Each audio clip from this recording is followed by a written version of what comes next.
특별히 여러분 이 세계 지도 가운데서 이 북아메리카와 남아메리카 사이에 아주 멕시코 옆에 중남미죠. 카리브해의 진주라고 불리는 쿠바라는 작은 섬나라가 있습니다. 혹시 가보셨어요? 예, 아마 가본 분이 그리 많지 않을 거예요. 좀 멀기도 하고. 이 쿠바는요, 사회주의 나라로 과거에 미국 그리고 EU 그렇죠. 유럽 공동체 인명과 국교를 단절했습니다. 그러다 보니까 전 세계적으로 많은 이 제재를 받기도 했고, 경제적인 제재 같은 걸 많이 받기도 했고, 또 이 북한과 이란 같은 그런 좀 위험한 그런 나라들과 아주 친하게 지내서 많은 사람들이 갈 수가 없었던, 문이 닫혔던 그런 나라였습니다. 그런데 최근 4, 5년 사이에 미국 그리고 EU와 국교가 정상화됐습니다. 그러면서 전 세계 많은 여행자들이 이 쿠바 여행을 가게 됐어요. 저도 한 2년 전에 이 쿠바를 다녀온 적이 있습니다. 참 이 쿠바가 독특한 그런 문화를 가진 나라입니다. 이 문화가 오랫동안 개방되어 있지 않았기 때문에 1950년대와 또 2010년대가 공존하는 묘한 매력이 있는 그런 나라이기도 합니다. 근데 오늘 저는 이 쿠바에 대한 이야기를 하려고 그런 게 아니고, 여러분이 쿠바 그러면 떠오르는 사람 하나가 있습니다. 혹시 누군지 아세요? 해밍웨이입니다. 쿠바 그러면 해밍웨이죠. 미국의 유명한 소설가 그리고 노벨 문학상을 차지했던 노인과 바다로 이 노벨 문학상을 수상했던 해밍웨이가 그의 말년의 20년을 쿠바를 너무 사랑해서 쿠바에서 살았습니다. 매일같이 이 아침마다 쿠바의 동네 바에서 쿠바산 시가와 칵테일 그리고 이 크리스탈 마운틴이라 그러는 쿠바의 아주 고급 드립커피를 매일 먹으면서 지냈대요. 그러면서 현지인들과 대화하고 그곳에서 있던 이야기와 삶을 글로 썼다 그래요. 특별히 해밍웨이는 작은 어촌 마을인 코이미르라는 그런 동네에 살았습니다. 거기서 그는 노인과 바다라는 그 불후의 명작을 썼죠. 그 작품으로 노벨 문학상을 차지했습니다. 특별히 그 전에 살면서 해밍웨이는 배를 타고 나가서 이 바다 낚시를 즐겨했고요. 그리고 오랫동안 이 그의 낚시 조수였던 푸엔테스와의 우정은 유명합니다. 그가 살던 저택은 나중에 이 그의 아내한테 그리고 그의 아내가 또 푸엔테스한테 기증을 했습니다. 그것을 국가에 규정해서 지금은 해밍웨이 박물관으로 운영되고 있습니다. 이 노인과 바다는요, 자기 낚시 조수였던 푸엔테스를 주인공으로 삼아서 그가 살았던 동네를 무대로 쓴 작품입니다. 이렇게 쿠바에 가면요, 해밍웨이가 먹고 놀고 살았던 모든 곳이 지금은 유명한 관광지가 되어 가지고 전 세계의 여행자들이 거기를 찾고 있습니다. 이렇게 쿠바의 문화, 쿠바의 모든 것을 사랑하는 사람들을 흔히 쿠바노스 그렇게 부르기도 합니다. 그런데 물어보니까 그 쿠바노스라는 말이 쿠바식 샌드위치 이름 중 하나래요. 그런데 이렇게 쿠바를 사랑하고 또 쿠바를 좋아하는 사람들을 쿠바노스 그렇게 말합니다. 여러분, 우리가 이 해밍웨이처럼 내가 정말 무언가를 진정으로 사랑하면 내가 먹고 놀고 살고 기록하는 그런 모든 것에 우리의 삶을 맞추고 영향을 받게 되어 있습니다. 저는 2019년 또 마지막 2달 그리고 2020년 신년까지 말씀으로 세워지는 삶이란 주제로 시리즈 설교를 할 생각입니다. 우리가 하나님을 진정으로 사랑하는 것은 해밍웨이가 쿠바를 사랑하는 것처럼 하나님의 말씀을 내 삶의 모든 사랑과 에너지를 들여서 하나님의 말씀을 사랑하고 묵상하고 따라가는 삶이라고 할 수 있습니다. 아니, 목사님, 말씀을 사랑하는 것을 해밍웨이와 비교하십니까? 아니요. 해밍웨이가 쿠바를 사랑하는 것보다 우리가 말씀을 사랑하는 것이 그렇게 많다는 생각이 들지 않기 때문에 그렇게 말씀을 드렸습니다. 저는 이번 이 시리즈 설교 말씀을 듣는 동안에 하나님의 말씀으로 내 영혼, 내 삶, 나의 가정, 그리고 우리의 직장 생활과 비즈니스가 말씀 중심으로 세워지는 귀한 축복이 있기를 주님의 이름으로 축원합니다. 오늘 본문 요한복음 15장 내용은 우리가 잘 아는 내용입니다. 심플합니다. 신앙생활에서 가장 중요한 두 가지를 우리한테 조언하고 있어요. 두 가지 주제를 말하는데, 하나는 하나님의 사랑 안에 거해라, 그리고 또 한 가지는 하나님의 말씀을 지켜라. 하나님의 사랑 안에 거하고 하나님의 말씀을 지키라, 이 두 가지 주제를 오늘 본문은 다루고 있습니다. 먼저 첫 번째로 하나님의 사랑 안에 거하라에 대해서 말씀을 나누겠습니다. 오늘 본문의 3절, 4절, 9절 말씀에 요약하면 이런 말씀이 나옵니다. 너희는 내가 일러준 말로 이미 깨끗하여졌으니 내 안에 거하라. 나도 너희 안에 거하리라. 가지가 포도나무에 붙어있지 아니하면 스스로 열매를 맺을 수 없음 같이 너희도 내 안에 있지 아니하면 그러하리라. 나는 포도나무여 너희는 가지라. 그가 내 안에 내가 그 안에 거하면 사람이 열매를 많이 맺나니 나를 떠나서는 너희가 아무것도 할 수 없음이라. 아버지께서 나를 사랑하신 것 같이 나도 너희를 사랑하였으니 나의 사랑 안에 거하라. 계속 거하라 그런 말이 나옵니다. 특별히 오늘 그 3절의 본문을 시작하면서 너희는 이미 깨끗하여졌으니로 시작합니다. 무슨 말입니까? 예수를 전혀 모르고 신앙생활을 하지 않는 사람들이 아니라 예수도 믿고 또 우리의 모든 죄를 예수의 보혈로 용서를 받은 신앙생활을 하는 사람들을 위해서 오늘 본문이 조언을 하고 있다는 그 말입니다. 특별히 여기 계속 반복되는 거하라라는 이 동사는 이 헬라어로 메네테라는 그런 뜻이, 그런 말입니다. 메네테. 근데 이 메네테라는 이 단어는 굉장히 특별한 단어예요. 여러 가지 전방위적으로 한 세 가지 정도의 뜻을 가지고 있습니다. 하나는 장소적인 의미로 어디를 떠나지 않고 어떤 장소에 계속 머무르다, 살다, 그런 뜻이 하나가 있고요.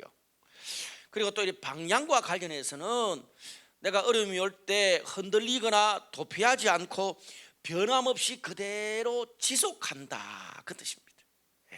변함없이 지속한다. 마지막으로는 법적인 그런 단어도 있더라고요. 의미가 무엇을 파기하거나 소멸하지 않고 법적으로 유효한 것이 계속 남아있다. 이 지속한다는 뜻이 다양한 그런 의미를 포함하고 있는 단어입니다. 그런 면에서 오늘 여기 나오는 내 안에 거하라, 하나님의 사랑 안에 거하라, 그 뜻의 의미가 뭡니까? 내 삶이 아무리 힘들고 어려운 일이 닥치고 낙심할지라도 하나님을 떠나지 말고 그 하나님의 사랑 안에 붙어 있으라는 말입니다. 그뿐 아닙니다. 오늘 제가 조금 뒤에 말씀드리겠지만 하나님뿐 아니라 하나님의 사람들과 하나님의 공동체에 머무르라, 그 뜻도 됩니다. 상당히 공동체적인 의미를 가지고 있는 단어예요. 뿐만 아니라 내 삶이 아무리 죄와 실수로 꼰도박질 칠지라도 나를 죽기까지 사랑하시고 영원히 나를 지키고 사랑하고 보호하신다는 그 하나님에 대한 확신은 영원히 법적으로 유효하다, 그 뜻입니다. 그래서 내가 좀 실수하고 좀 실패하더라도 내 감정과 자책감 때문에 하나님의 사랑을 의심하지도 말고 흔들리지도 말라는 뜻입니다. 아멘. 참 귀한 그런 의미예요. 여기 이 거하라는 말이 이 법적이라는 말을 했습니다. 무슨 말입니까? 이 법적이라는 말은 내가 잘하고 못하고 상황과 감정의 문제가 아니고 법적으로 폐기 처분되었다고 딱딱 선언하기 전까지는 계속 유효하다는 거예요. 여러분, 우리가 그냥 일상생활을 살면서 인간이 저러면 되나, 도덕적으로 윤리적으로 저러면 되냐라는 그런 말과 법적으로 죄가 되고 안 된다, 이것은 전혀 다른 문제잖아요. 그 뜻입니다. 아무리 우리가 연약하고 죄 가운데 빠져도 우리를 사랑하고 보호하신다는 하나님의 법적인 그것은 변함없다, 그 뜻이에요. 왜? 오늘 본문에 보니까 하나님이 포도나무고 우리가 가지기 때문에 그렇습니다. 그래서 하나님과 우리가 유기적인 관계로 붙어 있고 연결되어 있기만 하면 열매를 맺는다는 거예요. 근데 반대로 포도나무와 가지가 끊어지면 오늘 본문에 나를 떠나서, 하나님을 떠나서, 예수님의 사랑을 떠나서 우리가 그 어떤 것도 할 수 없다고 말합니다. 계속 관계적인 용어를 사용하고 있지요. 여러분, 여기에서 왜 이 단어가 관계적이고 공동체적인 단어냐 하면요, 아버지가 내 안에, 내가 아버지 안에, 너희가 내 안에 거하라는 거예요. 무슨 말입니까?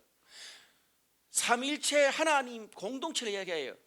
성부, 성자, 성령 삼일체 하나님 안에 거하고, 또 우리가 그 삼일체 하나님에 거하고, 또 예수님이 주님의 몸으로 예수님이 우리 안에 거하는, 오늘 여기 거한다는 말은 그렇게 관계적이고 공동체적인 단어를 말하는 거예요. 그래서 우리가 공동체이신 하나님께 거하는 거고, 또 그리스도의 몸인 형제 자매들의 공동체 안에 거하는, 거기 머무르라는 그 뜻이 되는 것입니다. 여러분, 그런 의미에서 신앙은요, 하나님과의 관계, 또 하나님과의 관계뿐 아니라 하나님의 사람들, 하나님의 공동체와의 관계가 우리 신앙의 핵심입니다.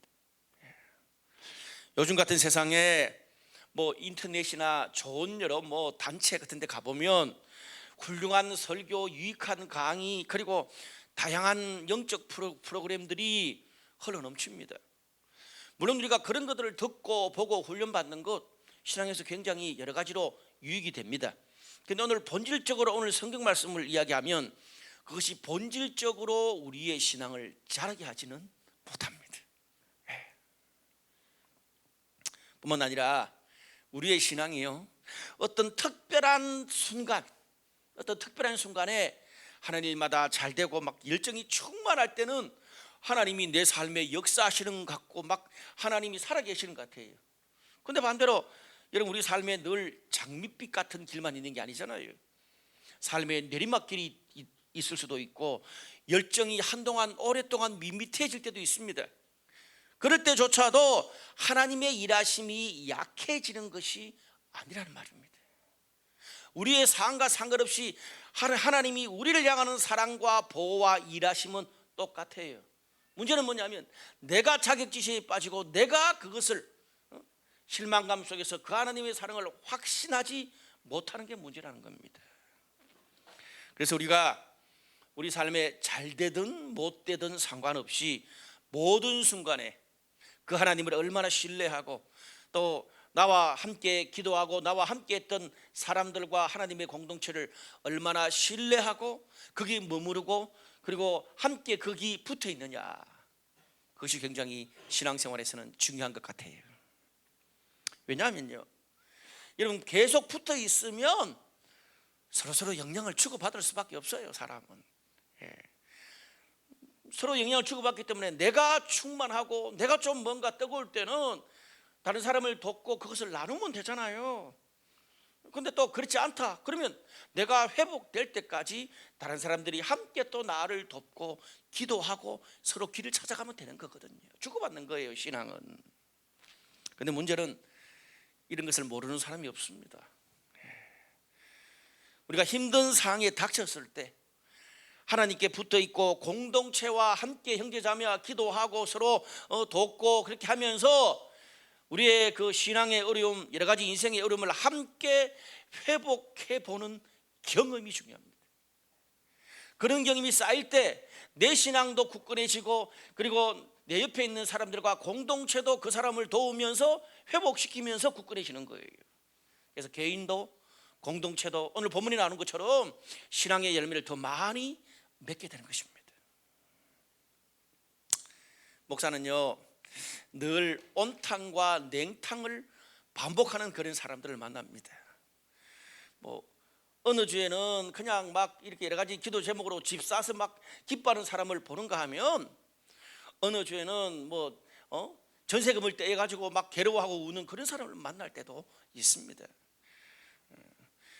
특별히 제가 이렇게 기도 응답 받고 정말 감사하다고 고백하는 사람들을 만나면 그것을 가지고 어떤 방법으로든지 간에 하나님과 주변 사람들 공동체와 나누라 그래요. 하나님이 나에게 주신 그 은혜와 능력과 응답을 다른 사람과 자꾸 나누게 되면 나뿐 아니라 다른 사람들도 그 은혜가 배가 되고 또 나중에 그것을 통해서 내가 더 많이 섬기고 드리고 다른 사람을 회복시킬 수 있는 사람이 되어가는 거예요. 근데 반대로 간혹 어려움과 여러 가지 신앙과 삶에 방황하고 혼란을 겪는 그런 성도들도 있거든요. 그런 성도를 만날 때마다 제가 늘 하는 말이 있습니다. 우리 공동체가 우리가 당신이 고민하고 힘들어하는 모든 문제를 다 해결해 줄 수는 없다. 근데 적어도 당신이 고민하고 힘들어하는 것이 당신 혼자만이 하는 것이 아니라 이제는 우리 모두의 고민이 되고 우리 모두의 기도 제목이 되었다. 회복되고 그리고 일어날 때까지 끝까지 길을 함께 찾아보자, 그 이야기를 합니다. 당신의 방과 고민이 우리 모두의 기도 제목이 되었다는 거죠. 아멘. 그래서 공동체 안에서 어떤 방법, 어떤 조정을 통해서 새로운 길을, 신앙적으로 새로운 길, 그리고 여러 가지 또 비즈니스적으로 새로운 길, 관계적으로 새로운 길을 우리가 함께 찾아가 보는 것, 그것이 영적 공동체입니다. 최근에 아시는 분도 계시고 또 모르는 분도 계시는데, 최근에 저희 교회에 40대 중후반 두 가정이 등록을 했습니다. 근데 저희 교회가 사실은 20, 30대가 많다 보니까 교회 모든 시스템이 셀, 훈련, 부서 그런 것들이 대부분 다 20, 30대에 맞춰져 있습니다. 그래서 40대 이 중후반 50대가 저희 교회의 신앙생활을 정착하는 것이 쉽지 않습니다. 그런 면에서 사실 우리 유필립사님 이 부부가 참 이렇게 저희 교회 개척 때부터 여기 계속 계시는 게 여간 어려운 일이 아닙니다. 그런 상황에서 이 두 가정이 또 이렇게 젊은 세대들과 함께 신앙생활을 하기로 마음을 먹고 결단해 주셨어요. 얼마나 감사한지 몰라요. 근데 문제는 20, 30대의 모든 포커스가 맞춰져 있다 보니까 40대 중후반 분들이 들어오시니까 거기에 맞춰서 지금 뭔가를 조정해야 되는데 참 사역자들이 고민을 많이 해드렸습니다. 그래서 저희가 고민하다가 또 이렇게 40대 중반 이상 그런 남자들 모임을 또 저녁에 따로 만들고, 그리고 이제 40대 또 중후반 그런 여성 모임들을 낮에 또 따로 만들고, 그렇게 해서 아무래도 나이가 있다 보니까 처음 오시는 분들도 셀 리더 시키기도 어렵고, 또 더 젊은 그런 사람들을, 그분들을 셀 리더를 맡기기도 또 부담스럽고, 그래서 담임 목사 부부가 셀 리더로 일단 섬기게 됐습니다.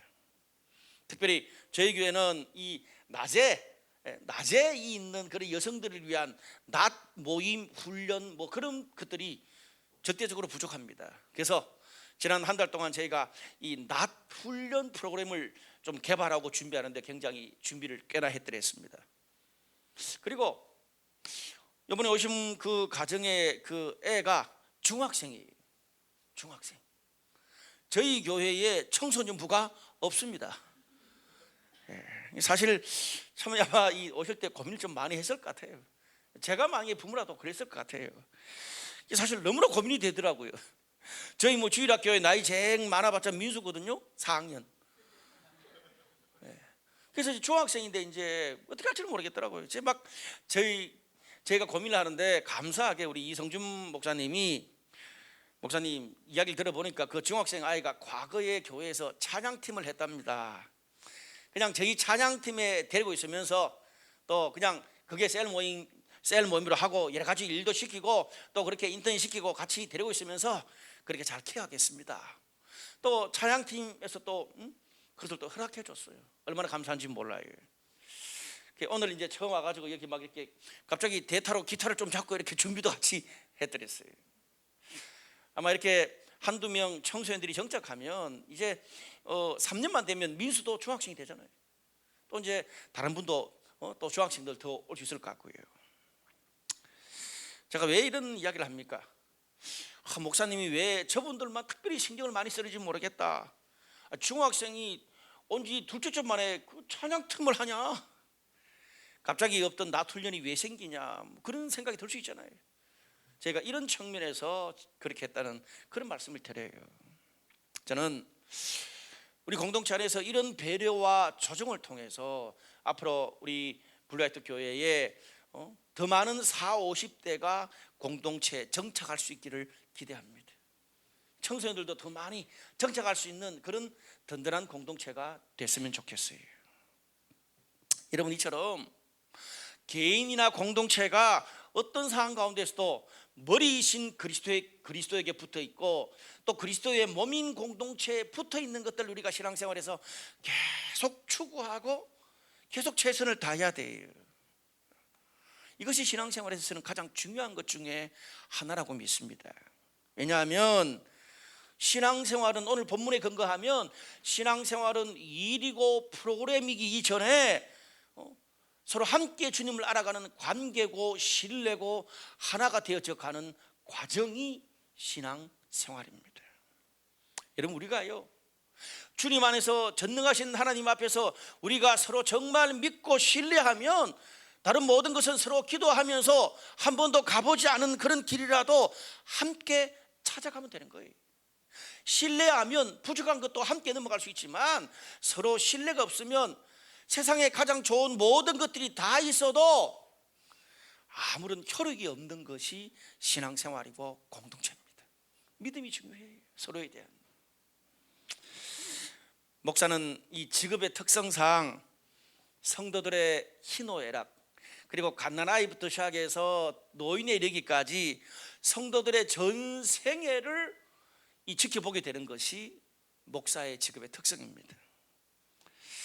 제가 이렇게 청년들도 그리고 중년들도 장년 노인들도 옆에서 지켜보면 나이가 들어가면서도 부부끼리 자녀끼리 또 가정에서 또 신앙 공동체 안에서 건강하게 붙어 있고 영적으로 인격적으로 소통을 잘 하는 그런 사람들을 보면 신앙이 나이가 들어서도 점점 더 성숙하고 성경에 쓰는 단어로 말하면 영적인 경륜이 느껴져요. 저런 모습이 정말 멋있는 어른이구나 라는 게 느껴져요. 그런데 반대로 인생의 어느 한순간에는 열심히 신앙생활하고 봉사하고 막 뭔가 일이 잘 돼서 막 성공하고 불처럼 사는데 하나님의 공동체와 지속적으로 연결하고 건강하게 소통하는 그런 것들을 경험하지 못하고 배우지 못한 분들을 보면 그냥 어느 순간에 그 신앙이, 그 인생의 경험이 정지되어 있는 것을 볼 수가 있어요.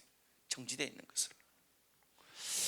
여러분, 우리의 신앙이나 삶이 그것이 청년 시기든 간에 내가 잘 나갔을 때든지 간에 내가 대학부 때 회장을 했든지 간에 어느 한순간에 딱 정지되어 있으면 그때부터 성숙하는 것이 아니라 후퇴합니다. 내 인생과 신앙의 어떤 한 특별한 순간에 경험했던 것을 가지고 다른 모든 것들을 그 시각으로만 봅니다. 그때는 됐는데 왜 지금은 안 되지? 나는 됐는데 왜 너는 안 되지? 우리 세대는 됐는데 왜 너희 세대는 안 되지? 도매금으로 넘기는 거예요. 여러분, 우리 삶의 여정이 너무나 다양합니다.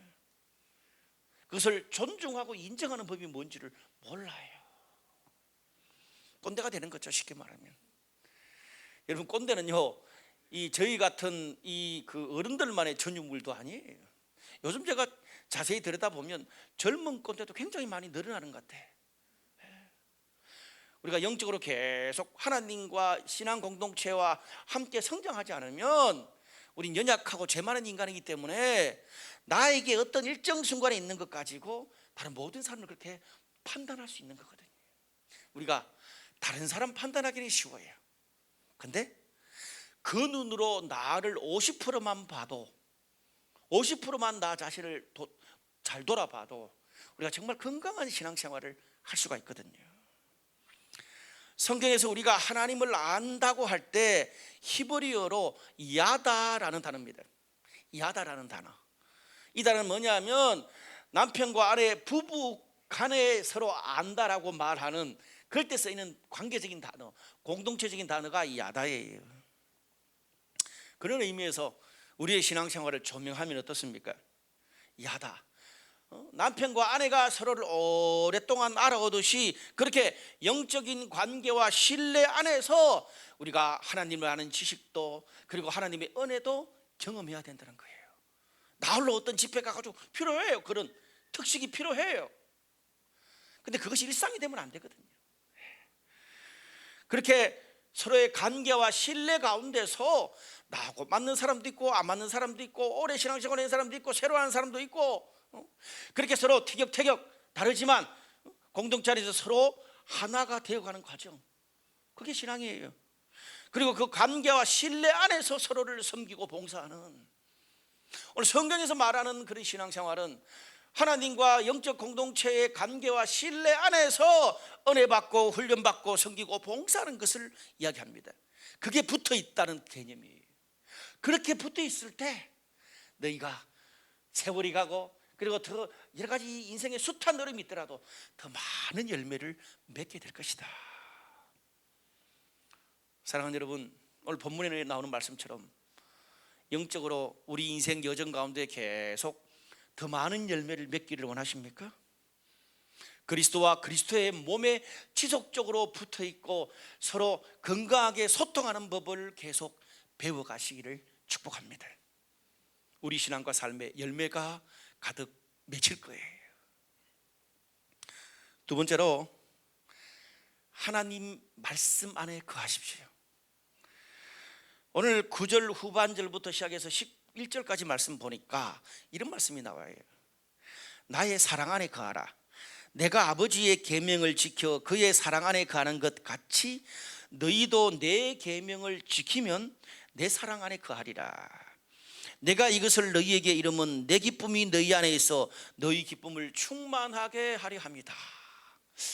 어떻게 생각하면 굉장히 쉬운 말씀이고 어떻게 생각하면 너무 어렵기도 하고 참 그런 말씀이에요. 이 말씀이 제가 오늘 그 방금 앞부분에는 이 하나님 안에 거한다라는 그런 관계적 공동체적인 표현을 집중적으로 말씀을 드렸습니다. 신앙생활에 또 중요한 한 가지가 나오는데 그게 뭐냐 하면 오늘 여기에 하나님의 계명을 지킨다 그 뜻입니다. 계명을 지켜 그렇게 말할 때 이 지킨다는 헬라어로는 테레세테라는 그런 부사예요. 근데 이거 지키다 이 원형은 헬라어로 뭐 테레로라는 뜻이에요. 저도 뺏겼어요. 근데 원문의 말이 굉장히 중요해요. 성경에서는 이 지킨다 테레로라는 이 뜻은 뭐냐 하면 주의 깊게 살핀다, 그리고 주의 깊게 관찰한다, 굳게 잡는다, 그리고 마음에 품어서 그것이 내 것이 될 때까지 간직한다, 그 뜻이에요. 그게 지킨다. 무슨 말입니까? 하나님의 계명을 단순히 관찰자로 그냥 머릿속으로 생각만 하는 그런 게 아니라 그것이 나의 말, 나의 삶, 나의 소유가 될 때까지 적극적으로 품고 관찰해서 내 것으로 한다, 그 뜻이에요. 근데 오늘 중요한 것은 그게 아니에요. 오늘 본문에서 하나님의 사랑 안에 거하는 것을 내 계명을 지키는 것과 성경이 동일시한다는 거예요. 사실 성경은 좀 이렇게 좀 다양성을 인정하는 편인데 오늘 이 본문은 좀 극단적이에요. 하나님을 사랑해? 그럼 말씀 계명 얼마나 지켜? 이렇게 다짜고짜로 묻는 거예요. 동일시하는 거예요. 그래서 너희가 하나님을 진정으로 사랑해? 그러면 나의 계명도 사랑하고 간절히 지켜야 돼. 거꾸로도 가능한 거예요. 너희가 나의 계명 하나님의 말씀을 진정으로 사랑하고 지켜? 그러면 하나님의 사랑을 더 알게 될 거야, 그 말이에요. 왜 이렇게 말합니까? 오늘 본문에 그렇게 하는 것이 하나님의 기쁨이 되기도 하고 그것이 너희에게 기쁨이 되고 너희한테 삶의 열매가 많아지니까 유익하게 된다, 그 뜻입니다. 하나님도 그리고 지키는 우리도 둘 다 유익을 얻는다, 그 말이에요. 여러분, 우리가 내 삶을 통해서 하나님이 영광을 받으시고 하나님이 기뻐하신다, 뭐 하나님이 기뻐하시는 가정, 하나님이 기뻐하시는 직장생활, 그런 고백 흔히들 많이 하잖아요. 그런데 오늘 이 말씀, 이 말씀에 근거해서 그걸 좀 구체적으로 말하면 이렇게 되는 거예요. 내가 사는 삶, 나의 가치관, 말, 인격, 태도, 멘탈, 나의 직장생활, 그리고 나의 부부관계, 자녀관계, 사회적인 활동, 시간, 돈, 비전, 이런 것들이 어떻게 될 때 하나님이 영광 받으시고 하나님이 기뻐하시냐, 그 말이잖아요. 어떻게 해요? 말씀으로 내 삶의 모든 영역이 세워지면, 말씀, 우리가 흔히 말 많이 하잖아요. 말씀 중심의 가정, 말씀 중심의 삶, 말씀 중심의 비즈니스, 말씀 중심의 모든 인격이 될 때, 말씀 중심의 자녀 교육, 말씀 중심의 재정 사용, 이런 것이 될 때, 말씀으로 우리의 모든 삶이 세워질 때 하나님이 영광 받으시고 기뻐하신다, 그 말이잖아요. 내가 무조건 잘 돼야죠, 우리가. 근데 내가 무조건 잘 되고 성공하고 커지고 내가 원하는 그것이 될 때 하나님의 기쁨이 되는 게 아닙니다. 내가 원하고 내가 잘 되는데 하나님의 기쁨이 안 될 때도 있어요. 여러분, 만약에 그렇다면 잘 되고 성공하는 사람들은 모두 다 하나님께 기쁨이 되고 영광을 받게요? 여러분, 잘 되고 성공해서 하나님께 영광이 안 되는 그런 케이스들이 훨씬 더 많습니다. 오히려 성경 뭐라 그래요? 정말 거대한 거부가 하나님 나라 가는 것이 낙타가 바늘구멍 통과하는 것만큼 어렵다 그랬잖아요. 제가 그러면서 얼마 전 설교 때 뉴욕에서 만났던 세계적인 재벌인 그 빌황 이야기를 했잖아요. 세계적인 재벌이기 때문에 몇 조의 그 재산을 가지고 있기 때문에 그 말씀 때문에 정말 더 하나님의 말씀을 집중한다고 말씀을 드리지 않습니까? 우리의 문제가 뭡니까? 하나님이 내 삶을 통해서 영광 받으신다는 것을 너무 나의 주관적인 입장에서 생각하고 말할 때가 꽤나 있다는 거죠. 여러분, 우리가 내 삶이 하나님의 기쁨이 되고 하나님의 영광이 되려면 먼저 하나님의 말씀이 다양한 상황과 환경에서 무엇을 원하시는지 알아야 되잖아요. 알아야 하나님께 영광을 돌리죠. 전혀 모르면서 내가 과거에 좀 주워들었고 은혜 받았을 때 비전 하나 가진 거 가지고 10년 20년을 우려먹으면서 하나님의 기쁨이 되는 삶을 이야기하면 앞뒤가 안 맞는다는 그 뜻입니다. 제가 이 말씀을 묵상하면서 좀 부담이 되더라고요. 너무 저는 이렇게 극단적으로 탁 되는 거 별로 안 좋아하거든요. 근데 그럼에도 불구하고 하나님이 왜 너희가 나를 진짜 사랑하면 나의 말씀을 지킬 거야 라고 그렇게 단호하게 말씀을 하셨을까 생각을 해봤어요. 묵상을 해봤어요. 제가 묵상하면서 이런 생각이 들었어요. 여러분, 우리가 사랑하면 서로가 원하는 것을 해주는 것이 사랑의 출발이잖아요. 우리 우석 형제와 소영 형제가 서로 사랑하고 결혼했어. 사랑하면 서로 원하는 걸 해주는 게 그게 부부고 그게 사랑이잖아요. 그런데 저를 비롯한 많은 커플들이, 사랑하는 사람들이 상대방을 사랑하기 위해서 최선을 다합니다. 그런데 간혹 돌아보면 내가 원하는 방식으로 사랑하고 최선을 다해줘 놓고 왜 나의 너를 사랑하는 이것을 네가 알아주지 않냐 섭섭해합니다. 그리고 다툼이 일어나고 또 서로 나는 진짜 사랑해서 널 위해서 최선을 다했는데 그거를 내 이 사랑을 너도 받아가지고 핑퐁 역동 일어나야 되는데 아무런 느낌이 없다는 거죠. 혼자 그렇게 열심을 내다가 끝난다는 거죠. 왜 그럴까요? 저의 경우를 한번 생각해 봤습니다. 좀 부끄러운 고백인데, 저는 개인적으로 여러분이 알다시피 좀 분위기 좋고 세련된 음악이 나오고 특별히 강이나 바다가 보이는 아주 멋진 조망할 수 있는 곳에서 그런 카페, 그런 레스토랑에서 식사하고 그리고 이야기하는 그런 걸 굉장히 좋아하는 사람입니다. 그러다 보니까 결혼해서 초창기 때 저희 아내를 그런데 꽤 많이 데리고 다녔어요. 특별히 여자들은 그런 분위기 좋아한다는 말도 있잖아요. 저는 그렇게 철떡같이 믿고 그렇게 했어요.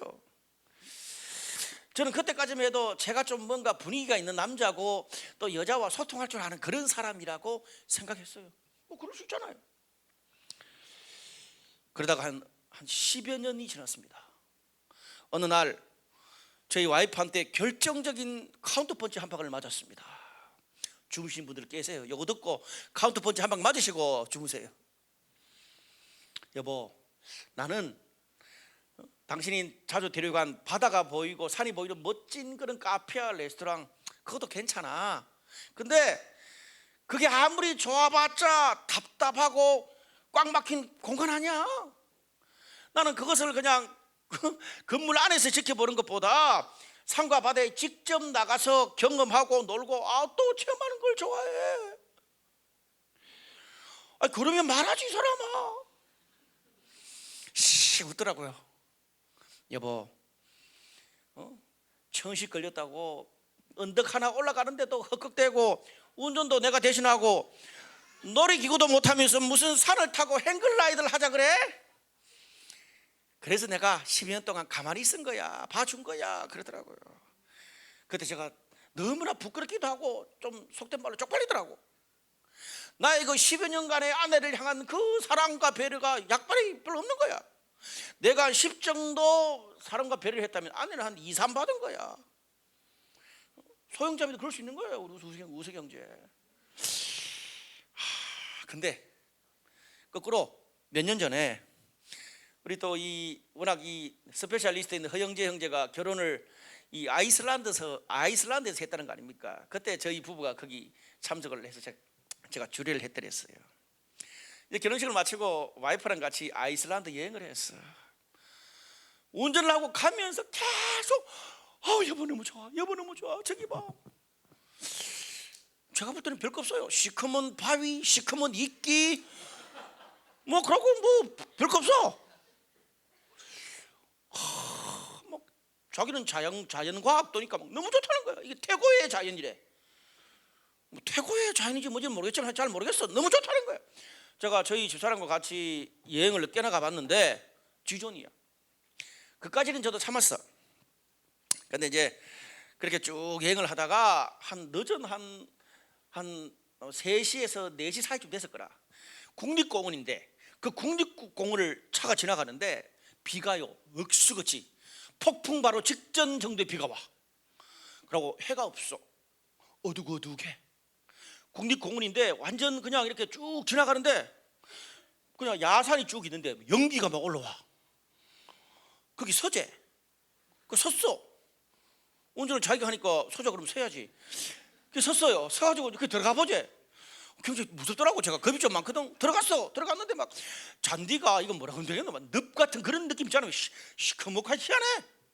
딱 바로 좀 몇 번 갔는데 쑥 들어가더라고.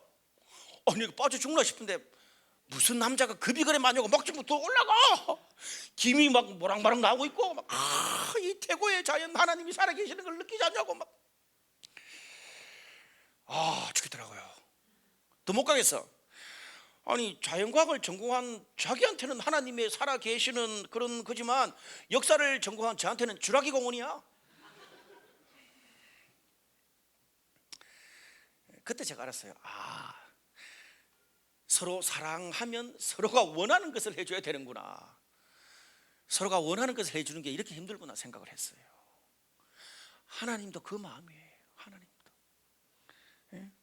오늘 하나님이 뭐라고 말씀하세요? 저는 그렇게 묵상하니까 이 말이 그렇게 들리는 거예요. 내가 정말 나를 사랑해? 10여 년을 기다린 게 아니고 평생을 기다렸어. 나는 하나님 사랑한다고 오만 가지 레스토랑 데리고 다니고 카페 데리고 다니도 하나님 뭐예요? 나는 지금 밖에서 아웃도어를 하고 싶어 그 말이에요. 내가 정말 나를 사랑해? 그러면 너희 삶과 가정, 직장, 인생을 통해서 진짜 내가 영광 받는 걸 원해? 그럼 말씀을 지켜라. 내가 뭘 원하는지 말씀을 통해서 적극적으로 살펴보고 깨닫고 그것을 마음에 간직해서 완벽하게는 못해도 그거를 뭔가 내 삶에 최선을 다하려고 아둥바둥 대는 열심히 사는 그 모습을 보면 네가 나를 사랑하는 거로 내가 알겠다. 그런 네 모습을 볼 때 내가 감동하고 내가 프라이드를 느낀다 그 말이에요. 아멘. 그럼 그러려면 우리가 하나님 말씀을 먼저 알아야 되잖아요. 사랑하는 남편과 아내, 사랑하는 커플이 상대방이 좋아하는 걸 알아야 되죠. 작은 거라도 그걸 먼저 하는 것이 서로가 기쁨이 되는 거거든요. 여러분, 그래서 우리가 하나님이 원하는 것이 뭔 줄 알려고 말씀을 듣고 읽고 묵상하고 나누고 연구하고 주일 예배 중에 반을 말씀에 대해서 듣는 거 아닙니까? 물론 그것이 한두 번 은혜 받고 시도한다고 단번에 되는 건 아닙니다. 나 혼자 아무리 잘해도 말씀에 계속 구할 수는 없어요. 그래서 우리가 함께 사람들과 공동체와 함께 하나님의 말씀을 듣고 배우고 묵상하고 지켜내는 거 아닙니까? 최선을 다하는 거죠. 여러분, 제가 처음 설교 시작하면서 해밍웨이가 쿠바가 너무 좋고 사랑이, 사실 제가 왜 해밍웨이 이야기한 줄 아세요? 그래야 우리가 사랑하는 게 뭔지 좀 가늠할 수 있기 때문에 제가 해밍웨이 이야기를 한 거예요. 해밍웨이가 쿠바를 너무 좋고 사랑해서 아예 그 쿠바 여초 마을에 살았습니다.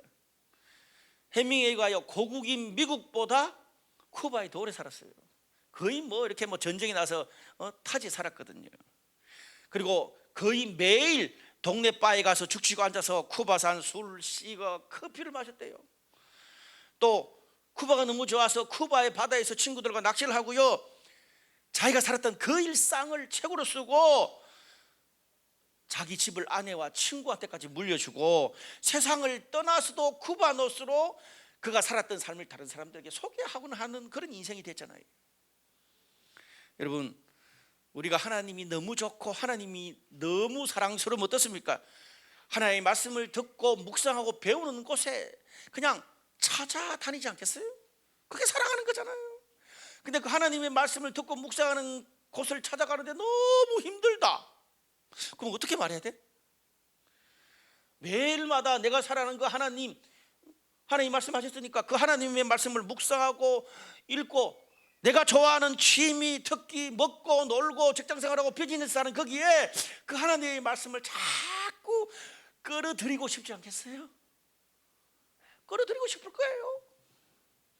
또 내가 사랑하는 사람과 자녀들과 그 내가 듣고 보고 경험한 말씀을 나누고 싶지 않겠어요? 또 가정, 자녀, 친구들에게 내가 사랑하고 경험했던 그 말씀을 소개하고 물려주고 싶지 않겠어요? 이것이 하나님을 사랑하는 것입니다. 우리 삶의 이야기로 끄집어 들어오면, 우리가 하나님을 사랑하면 내 계명을 지킨다, 그렇게 말할 때 내가 지금 나의 모든 삶의 영역에서 하나님을 얼마나 사랑하는지, 그냥 한 인간으로서 쿠바를 사랑한 해밍웨이와 내가 하나님을 얼마나 사랑하는지를 한번 비교해 보세요. 그러면 내가 하나님이 얼마나 사랑하는지 평점이 대충 나올 거예요. 말씀의 결론을 맺겠습니다. 과거에 노먼 빈센트 필이라는 박사가 있습니다. 뭐 적극적인 사고방식이라는 책을 주로 썼어요. 저는 개인적으로 이분 그렇게 뭐 제 취향은 아닙니다만은 그분의 책을 읽다가 참 와닿은 그런 대목이 하나 있어서 그 이야기하고 마칠까 합니다. 그 노만 빈센트 필 박사가 어느 날 아주 성공한 이 벤처 사업가 회사를 방문한 적이 있었대요. 근데 성공한 회사답게 그 회사의 모든 어떤 그 기계와 시스템이 너무나 현대적이고, 그리고 조직 뭐 운영하는 것들이 너무나 세련되고 시대보다 앞서 있더래요. 저래서 성공하나 보다. 근데 사장방에 딱 들어갔는데 그 회사의 어떤 최첨단의 분위기하고는 너무나 다른, 진짜 한 몇십 년 된 것처럼 낡아 빠진 그런 손때 묻은 가죽 성경책 한 권이 놓여있더래요. 아니, 돈도 많은 사람이 좀 새 성경책을 사지, 그런 생각이 들었대. 그게 좀 이상해서 이 빈센트 필 박사가 사장한테 물어봤대요. 사장님, 회사 분위기에 맞지 않게 이렇게 낡아빠진 성경책을 왜 갖다 놓으셨습니까? 좀 멋진 성경 사서 좀 이렇게 놔두시고 읽으시지. 그러니까 사장이 이렇게 대답했대요. 교수님, 박사님, 이 책이 너무너무 낡아가지고 어떤 장은 그냥 떨어져 나가서 잘 보기도 어렵지만 우리 회사에서는 이 낡은 성경책이 최고의 첨단 장비입니다. 왜냐하면 제가 회사를 경영하면서 또 인생에 힘들어서 이 성경책을 펼칠 때마다 하나님은 언제나 저한테 내가 너와 함께 한다는 믿음의 확신을 주셨고, 그걸 극복할 수 있는 새로운 아이디어를 주셨습니다. 그 말씀 때문에 제가 이 힘든 비즈니스 정글에 저와 저희 회사가 살아남을 수 있었습니다. 제가 이 성경을 못 버리는 이유는 그때 하나님이 주셨던 것들을 성경책에 막 이렇게 기록하다 보니까 비즈니스맨들이 여러 가지 다 가지고 다니는 게 별로 안 좋아하잖아요. 심플하게 그런 걸 원하잖아요. 그래서 성경책에 그런 것들 다 써놨대. 몇 날 몇 월 며칠에 힘들었을 때 요 성경 읽으면서 이 아이디를 주셔가지고 점포를 몇 개 더 늘렸고 뭐 이런 것들이 막 다. 그래서 제가 이걸 아직도 못 버리고 있습니다. 그러면서 제가 우리 회사에서 정말 좀 저를 닮아서 성공하고 싶다는 그런 친구들이 오면 제 평생에 읽었던 제 인생의 모든 이 나침반이 되었던 이 성경 이야기를 해주면서 그렇게 말하곤 합니다. 그랬더니 사랑하는 여러분, 성경은 우리의 영혼을 구원하는 책입니다. 근데 그것이 우리의 영혼에만 적용되는 책이 아니라 내 인생과 삶과 가정과 직장생활과 비즈니스도 인도하는 우리 삶의 내비게이션과 같습니다. 우린 때때로 살다 보면 내 경험을 쫓아가다가 하나님의 내비게이션을 무시할 때가 있습니다.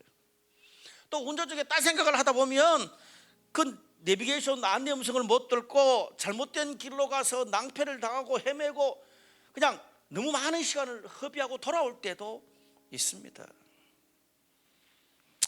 오늘 이게 말씀을 지킨다를 설교하면서 미국의 유명한 목회자 릭 워렌은 성경 말씀을 내 것으로 활용하는 OR이라는 말로 말씀을 지킨다라는 것을 해석을 하더라고요. 참 와닿아요. 말씀을 어떻게 지키는가? OR. 첫째, read. 말씀을 읽고, receive. 말씀을 받아들이고, research. 말씀을 연구하고, remember. 말씀을 기억하고, reflect. 말씀을 따라하라. 읽고 받아들이고 연구하고 기억하고 따라하라. 그렇게 말씀을 네 삶에 지켜내라. 그렇게 말했습니다. 오늘 이 말씀을 내 삶에 지키고 말씀으로 내 모든 삶의 영역에 말씀 중심으로 세워가는 모든 사람들에게 오늘 하나님의 사랑을 경험할 것이고 그 삶을 통해서 하나님이 영광 받으시고 하나님의 일하심을 보게 될 것입니다. 오늘 그런 은혜가 여러분 모두에게 있기를 주님의 이름으로 축복합니다.